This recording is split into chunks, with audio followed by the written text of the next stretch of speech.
Hey there, TMS Derp here, and welcome to episode 2 of the Crew We made sure you Motorfest discover almost playthrough. everything the Japanese drivers have to offer.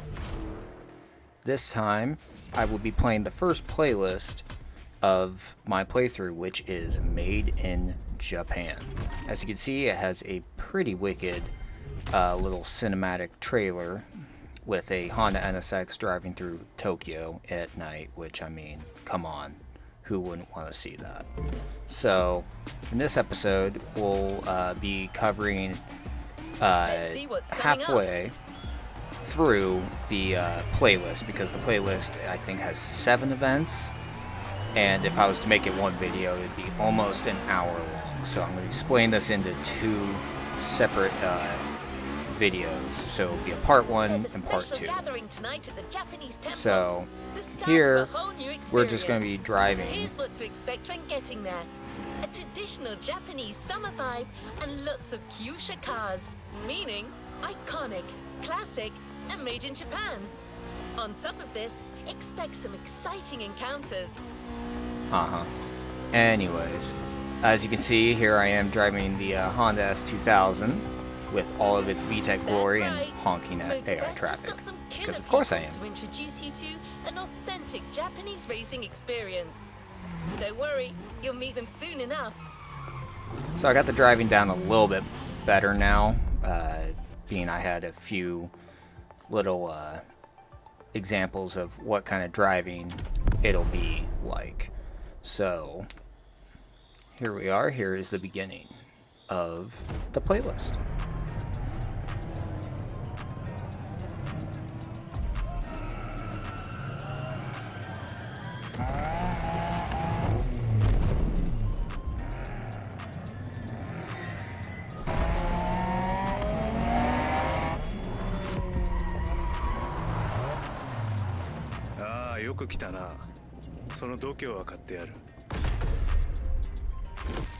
Sorry you had to wait, kid.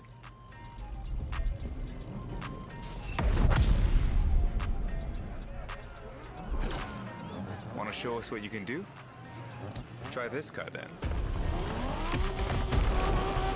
Always nice when somebody just gives you a free Gen 1 Honda NSX, you know? So here's the first race. You were given Hayato's 1990, I believe, 1 or 2 Honda NSX.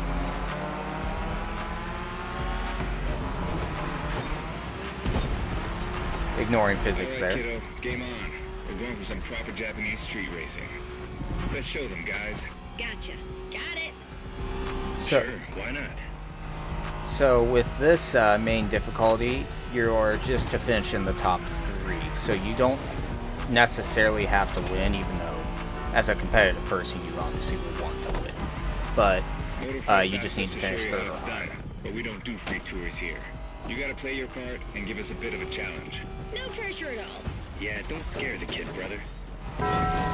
As you can see, kind of got screwed by the AI there and got thrown into a sign, which, you know, I wasn't particularly cared about. So I had to definitely rewind there.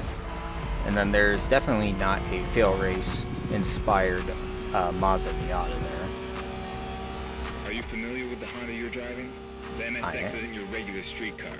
It was made back in the 90s to stand neck and neck with the likes of Ferrari and Porsche. You sound just like Shingo.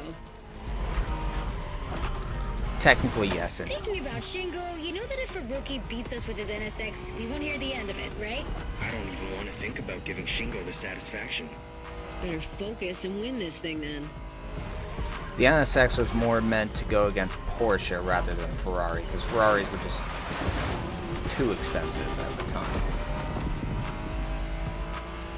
Though, comparably, compared to like the 348 and the 355, it was actually pretty comparable to New it. sports car experimental. I wasn't asking you, Hina.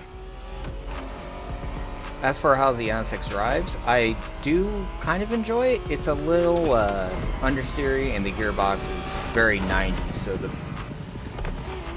gear ratios are kind of long and all over the place, but I've definitely driven worse.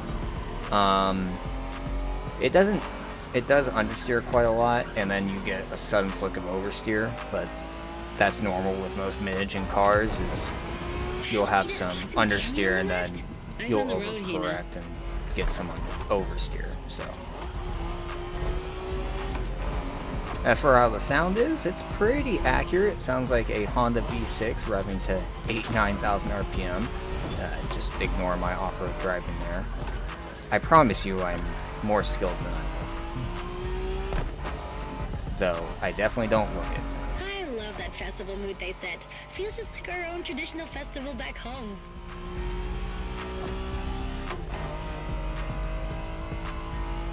And then we're just going down the line here, and boom. Dub's a dub. First event, got first place. And then as you can see in the very top, yeah, you can see one of the few problems I've run into with this game is how Ubisoft Connect interacts with this game. The minute it opens, you cannot get rid of it. So I had to spend quite a lot of time getting all that sorted.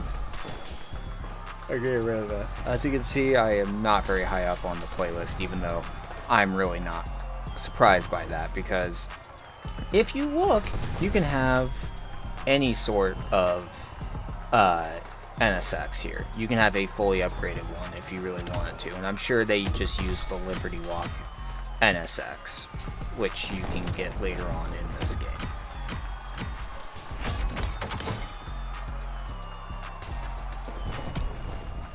And then there's the reward system.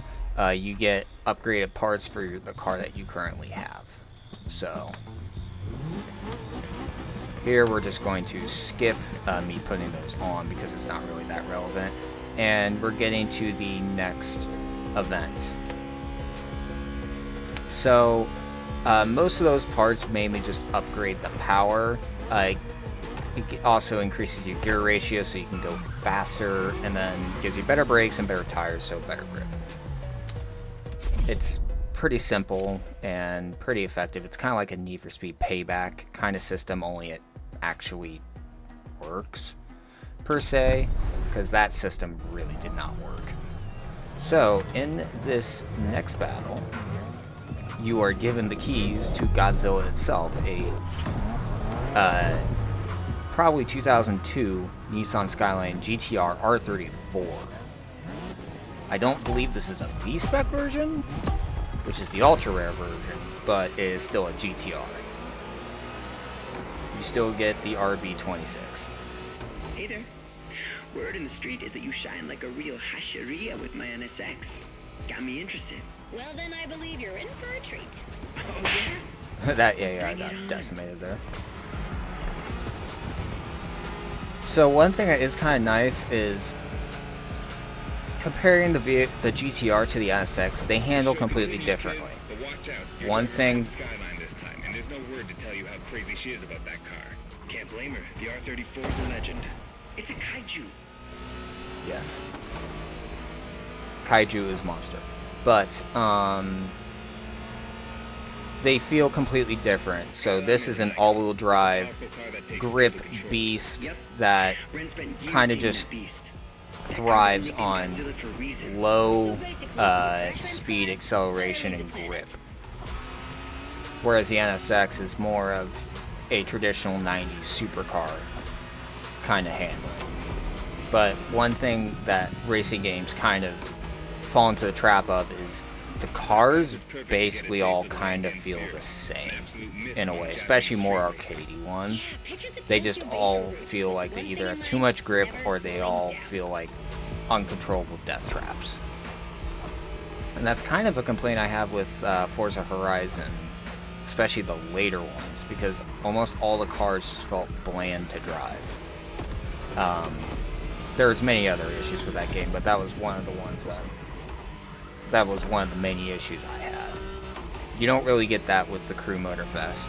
I'm not saying the handling system's perfect, because I mean it's arcadey. I'm more into simulation racing, but it's still a lot of fun, and it kind of rewards good driving rather than, you know, just infinite grip.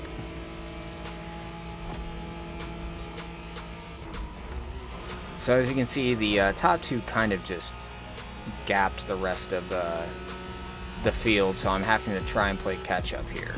Especially because I got trapped behind like 5th and 6th for quite a while. So here I'm trying to get around 2nd, especially not knowing the map too well yet.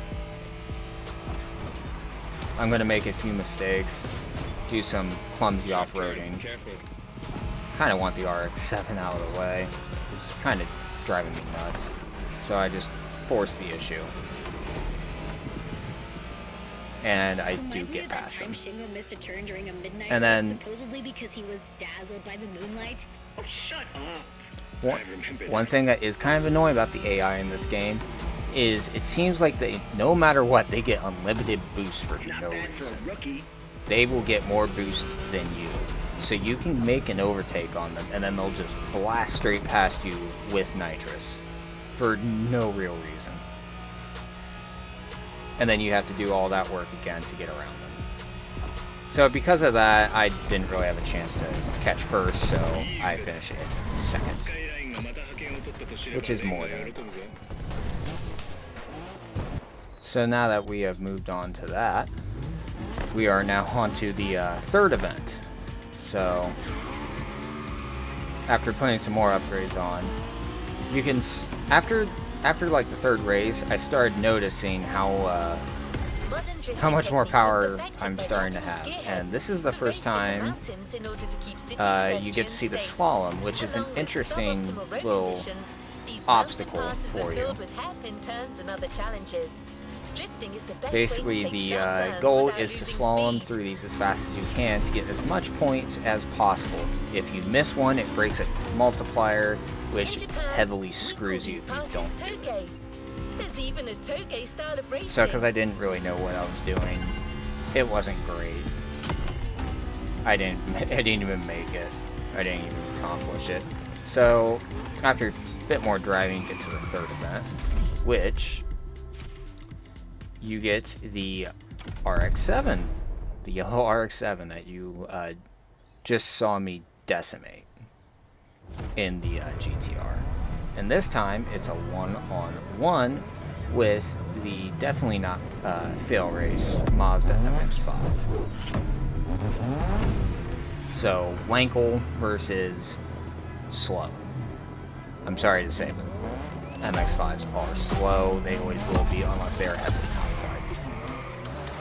So, having these two face off against each other is kind of funny, especially being this is a twin turbo It's just version. you and me this time. Why don't we put the whole festival euphoria on hold for a while and get a proper face-off? Let me show you what Toge is all about. Which means you get to hear nothing but turbo noises. And, of course, Wankel rotary. So, Relax. unlike the Let's see other what you can two, do. this That thing is over. is very Let's give you some oversteering tips on and the way. does very long gear changes. So it's a bit of a handful, which makes sense. It's a very light rear-wheel drive sports car without very big tires. The key to Toge is being So, able to balance the brake you and kinda have gas to chuck pedal it. at every turn. One wrong move and you're out. You also have to keep the RPMs up because you have Let's keep the zero scratches to a torque. minimum, shall we? As you can see, I did some lawn mowing there because I lost control. This technique isn't easy, but when you pull it off, you feel like the greatest driver alive. I and the definitely did coolest. not there. But yeah, I kind of made a dog's breakfast of this drive right here. Like, it's just definitely not my best driving here. Because everything up to that point really hadn't been a very oversteering Tonight, your ride is a vehicle, third-gen so this is the 2002 first one where Mazda it was just RX-7. very, very Lightweight, oversteering. compact, a sick Kinda like a motor drift car. and one hell of a look. That's Tanana's car, and she seems pretty confident you can beat me with it. Let's prove her wrong.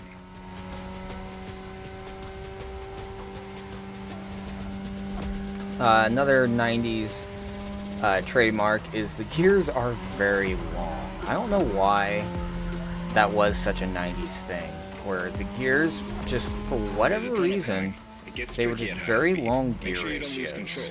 control. Especially if they were manuals. Autos, I could kind of understand, Here's another dog's breakfast version of my driving. I was so disgusted I decided to rewind because it was just awful. Awful demonstration of driving there.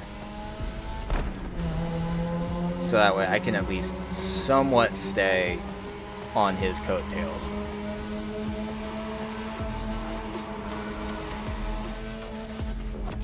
But as you can see, I'm kind of running out of time. I'm at 65% of the way through the race, and at this point, I'm just trying my hardest to catch up to him, and I'm thinking I'm going to have to probably restart the entire event. But for whatever reason, the AI just slows down. I do not really know why. Maybe it's just a catch-up mechanic, though you think it would have worked in the first two events. But as you can see, he is just putting along for no real reason.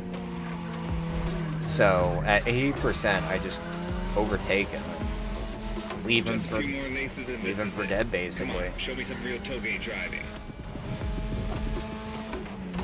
I still am kind of puzzled to this day why the AI did that, but I'm not really complaining. It helps me progress through the story and means I don't have to restart, because this is one of the longer event races. It's basically almost 4 minutes, so having to restart all of that would kind of suck. But I ended up not having to because so that's another first. You raced all these old-fashioned street races. How about we show you what modern Japanese street racing looks like? So now that we beat Mr. Fail Race Wannabe, now we have the next challenge, which I'm sure you can kind of make out there, is drifting. Now that you're all warmed up, So after how I about a full-on put some more drift upgrades event? on, now you can start seeing there's a big difference in performance. I mean, I'm already almost doing 100. I also spent a little bit of time doing the tuning. It's basically the same as Forza. I mean, you got like camber, toe, stuff like that. It's not quite as detailed, but it's an alright system. So here it's just showing a quick demonstration of how to drift, which really does not help. And here is your car, which is another RX-7, but with a lot more power, a lot bigger tires, and a big, wide, old body kit. And a big wang, of course, because big wang. So one thing I'm about to find out very quickly is drifting in this game is not easy. Incredible. Because you did beat Hayato in that Toge duel. I knew it. I didn't There's realize it something at about the you. time, Hayato but is one of the best racers I know. Kudos. if you do not keep the throttle in, And now, it doesn't welcome to really my work. playground, the drift The minute you track. lift off, you just sort of skid along and you just stop wheel spinning and you just run straight into the barrier. And it kind of has a PGR, Project Gotham racing system, where if you hit the wall, it completely resets. So you touch the wall and you get nothing. Like the ABC circuit Well, is maybe one not of the nothing, most but you famous lose your places in bonus. the world So for right there, drifting. it just Designed by applies. drifters for drifters. That was only Who 5,000 knows? points. Maybe Motorfest will get you drifting there someday. But yeah, as you can see, I am heavily struggling. Just another bang into the wall there. How do you feel about my modded So I RX-7? decided- Tougher yet still How do you elegant. feel It about is my my mod RX-7? I 2.0 for do you. not like this Because thing at all. Japanese car culture isn't only famous for its drifting history, it also brought modded cars to another level, among many other Because things. it just seems like it just grips, and then it just starts drifting, and at that point, you're already hitting a wall or something, so it really does not Come work on, very you're well. almost done. Push There that you go, beat to another its hit, limit. and then I You just have my completely spin permission. out here. So at that point, I'm just like, screw it. That's completely reset.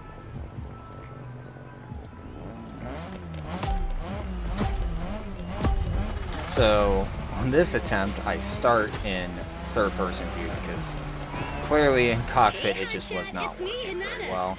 and I immediately run to the wall again. Incredible. You did beat Hayato in that toga duel. I But knew it. after There's that, something I about start you. to figure it out. Hayato is one of the best racers I know. Kudos. So I figured out you just kind of have to And now throw it welcome to into my third playground, the drift track. Though this was another failed attempt, I believe. Like I said, it's been a little while since I've done this recording, but yeah. Here's just another kind of shoddy attempt, but it's a little bit closer now. 92,000 points. I think I ended up, yeah, 92,600, but need a little bit more than that.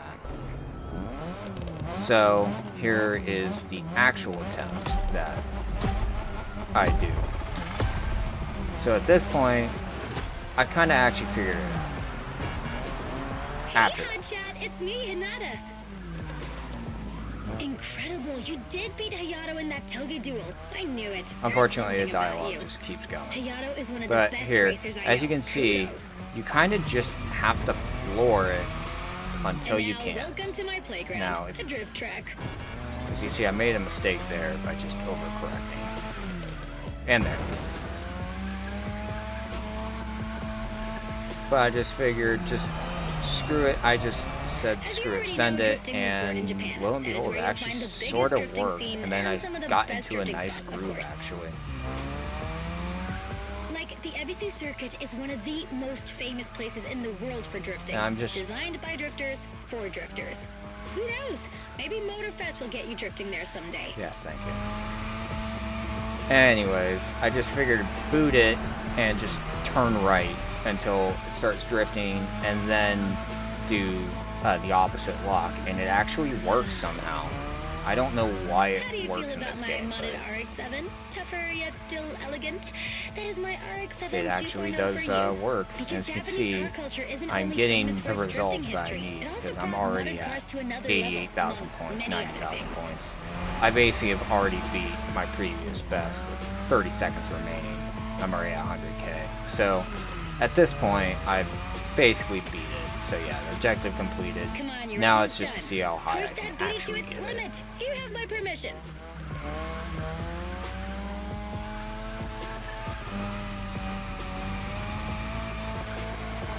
So after some more just drifting, which was quite the combo I had, I have to say. I think I had it going for over a minute until basically right then and there, where I almost lost control. But 144,739 points, which is a 50k improvement.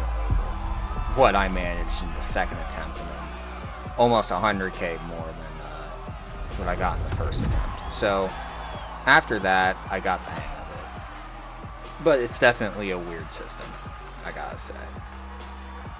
But here this is about the halfway point through the playlist, so I'm going to pause it here, and we will continue with part 2 of Made in Japan. So thank you everyone for watching. If you like what you see, you haven't already, consider subscribing to the channel. I greatly appreciate it. Part 2 of this should air probably in the next few days after this video gets released, but it shouldn't take too long. It's just the second part of this. But yeah, just leave it a like and comment what you would like to see me do with this game or just other games in general. And maybe you can just suggest a game that you'd like to see me play, and I'll see if I can do it. But until next time, have a great rest of your day, and I'll see you next time. Peace out.